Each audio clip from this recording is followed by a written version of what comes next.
700 அரசு ஒதுக்கீட்டு எம்பிபிஎஸ் இடங்கள் பறிபோகும் சூழல் ஏற்பட்டிருப்பதாக பாமக தலைவர் அன்புமணி ராமதாஸ் கவலை தெரிவித்திருக்கிறார். அண்மை செய்தியாக பார்க்கிறோம்.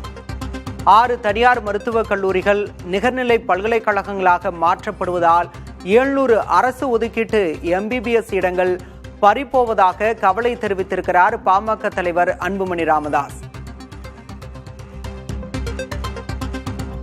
உடனடியாக அரசு 6 புதிய மருத்துவக் கல்லூரிகளை தொடங்க வேண்டும் என்றும் வலியுறுத்தியிருக்கிறார் அன்புமணி ராமதாஸ். 6 தனியார் மருத்துவக் கல்லூரிகள் நிகர்நிலை பல்கலைக்கழகங்களாக மாற்றப்படுவதால் 700 எம்பிபிஎஸ் இடங்கள் பறிபோகின்ற சூழல் ஏற்பட்டிருப்பதாக கவலை தெரிவித்திருக்கிறார்.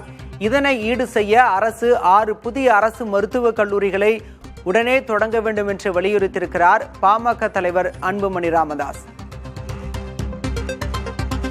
தமிழ்நாட்டில் மருத்துவக் கல்லூரிகளுக்கான தேவை அதிகரித்துள்ளதையும் அன்புமணி ராமதாஸ் சுட்டிக்காட்டியிருக்கிறார். மருத்துவக் கல்லூரி தொடங்குவதற்கான தடையை தேசிய மருத்துவ ஆணையம் விலக்கியிருப்பதையும் அன்புமணி ராமதாஸ் சுட்டிக்காட்டியிருக்கிறார். இந்த வாய்ப்பை பயன்படுத்தி மருத்துவக் கல்லூரி இல்லாத 6 மாவட்டங்களில் உடனே மருத்துவக் கல்லூரிகளை தொடங்க வேண்டும் என்று வலியுறுத்தியிருக்கிறார்.